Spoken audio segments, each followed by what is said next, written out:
It was December 23, 1940, for just after dawn, and the air outside the Belgian village of Hotton was cold enough to freeze a man's blood. On the snow-covered heights of the Ardennes, there was a deathly silence with a thin fog hanging low like a ghost among the trees.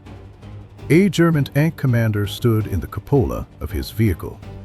Despite the seemingly peaceful surroundings, a strong, inexplicable sense of unease welled up deep inside him, the unique intuition of a battlefield veteran and a fatal premonition that could not be explained by words. His ride was a steel behemoth weighing nearly 70 tons, the heavy King Tiger tank. It sat like an unshakable steel fortress in the middle of the road, its fierce, a 88mm main gun pointing straight ahead, exuding a confident and unstoppable oppressive force. For the past few months, German tank crews had been repeatedly brainwashed by their superiors and their own combat records. They firmly believed that in this world, especially in long-range engagements, the Americans had absolutely no weapon capable of stopping a charging King Tiger. However, just beyond the thick fog, in a place completely invisible to the Germans, an unprecedented and lethal threat had already quietly taken position. Its dark gun barrel was locked dead onto this steel monster. At that exact same moment, less than 2 miles away, a few American tank destroyer crewmen were huddled inside a thinly armored vehicle. If you just looked at its exterior, this machine possessed none of the majesty of a heavy tank. It did not even have a closed turret roof, just a thin shell of armor. It was a complete nobody on the battlefield. Most German officers had never even heard its name. This was the American M36 Jackson tank destroyer, but inside that crude open-topped turrets had a long, deadly 90mm gun. This was the secret weapon that only a very few German commanders vaguely knew existed. On this freezing morning, the M36 crew knew the cruel rules of survival perfectly well. If they were spotted by the Germans, first their paper-thin, armor guaranteed, they would never live to fire a second shot. To understand the weight of this 90mm gun on the battlefield, we have to wind the clock back to the late autumn of 1944. While the war in Europe seemed to be shifting in favor of the Allies, the front lines were still surging with dark undercurrents.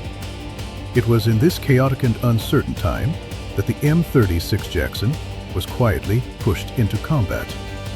It did not have the flashy debut of those heavy tanks. In fact, its initial deployment was met with heavy skepticism regarding its survivability. Its armor was so thin that even shrapnel from a nearby explosion could easily pierce it, and the open turret left the crew completely exposed to snow-freezing rain and enemy airburst artillery. But this vehicle was never designed to soak up damage in a hail of bullets.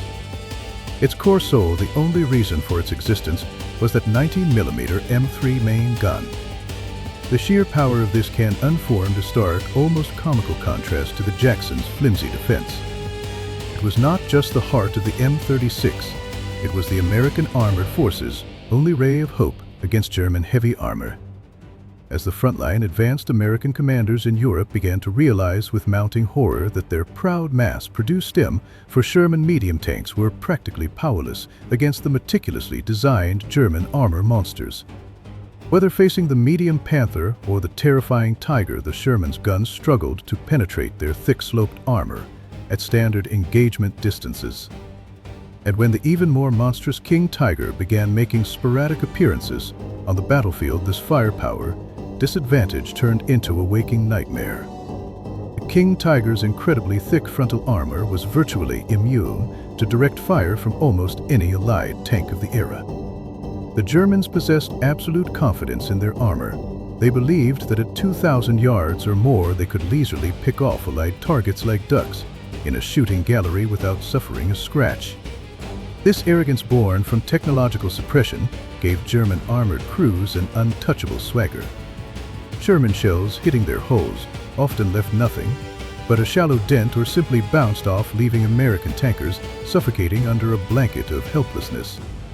It was exactly under this desperate technological gap that the M36 Jackson was rushed to the front.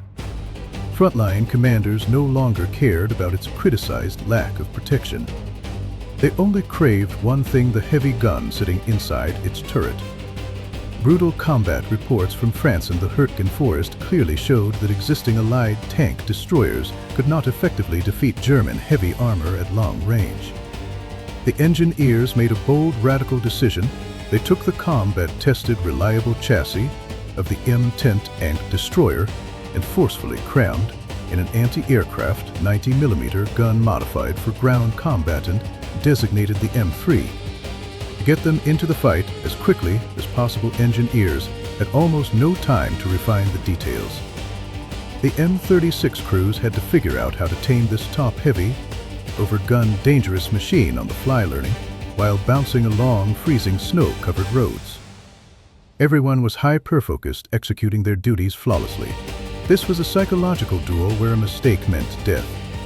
The first 90mm shell was slammed into the freezing breech. The gunner tightly gripped the firing mechanism. With an ear-splitting roar that tore through the freezing cold air, the gun spat a blinding tongue of fire over the snow. The 90mm report was sharp and piercing. It carried a violent kinetic energy shrieking across the icy valley.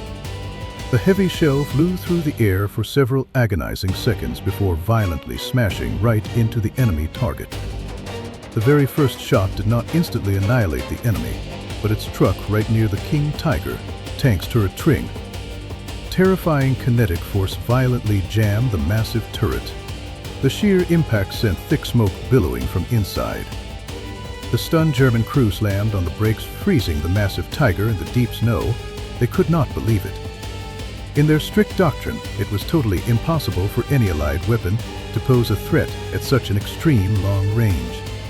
Before the Germans could recover from their sudden shock, the M36 crew already reloaded their second shell rapidly. As the wounded King Tiger clumsily pivoted its massive hull, it fatally exposed its much thinner side armor to the gun.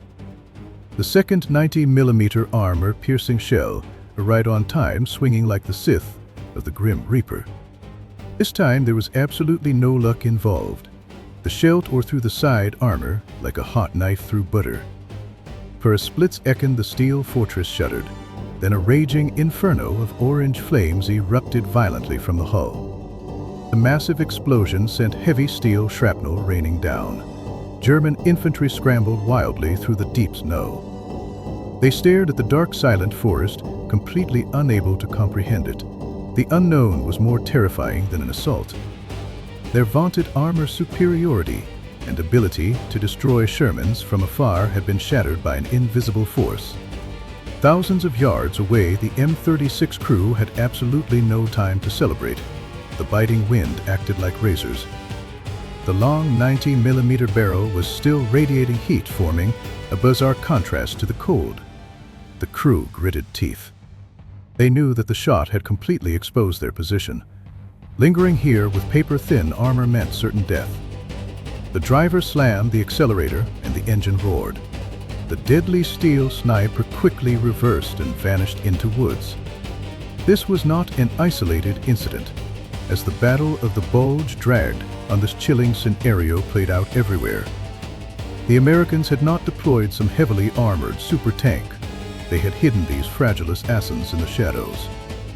German commanders horrifiedly realized their meticulously planned timetables were being torn apart by an unnamable dread. Previously, the sight of a panther would cause panic, allowing German anchors to roll through open ground safely. But now everything changed. On December 24th, the chill of death hung over the frozen roads near the local village. This area was supposed to be completely under their control. Yet nearly 3,000 yards away, several Jacksons hid. Through their clear optics, the brave American gunners could easily see the snow being kicked up by German tanked Reds. 3,000 yards in World War II was a fantasy number. The crews were suffocating like adjusting their elevations. When the first muffled thud tore through the quiet skies, death arrived. It was an armor-piercing shell full of vengeance.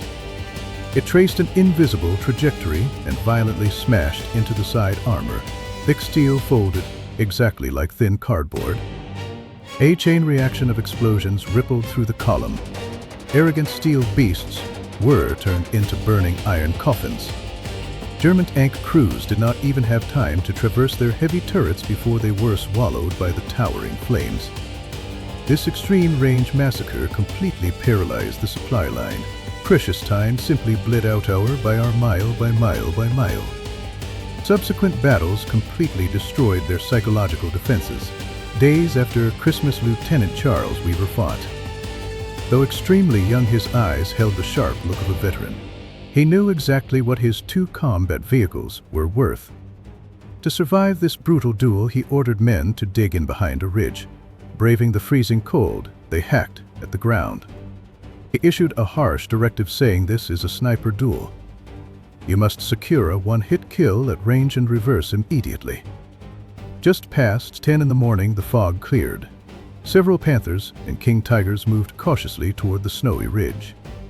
The distance was exactly 2,700 yards. German commanders anxiously scanned the horizon with binoculars. In the shadows of the snowy ridge, Weaver's crews held their breath tightly. It was an agonizing wait for the soldiers. The gunner pressed his face against the optic cold, sweat beading on his forehead, waiting for the perfect shooting angle. Fire. With Weaver's suppressed but highly explosive roar, both 90mm main guns erupted at the same exact time.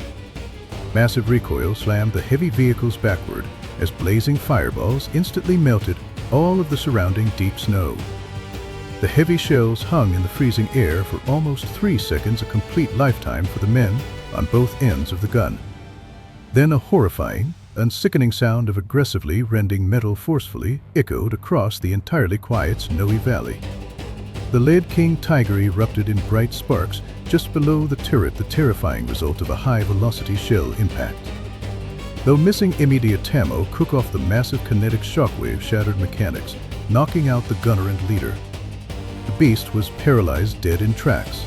The second shell perfectly caught a turning Panther, triggering an internal fire. Screaming and burning German soldiers threw themselves from the turret, rolling in the deep snow. Weaver did not get greedy. Confirming hits, he quickly ordered a retreat. The bewildered Germans began pouring blind fire toward the quiet, empty ridge. The unseen American phantoms who dealt severe death from the dark shadows had already melted back into the freezing snow.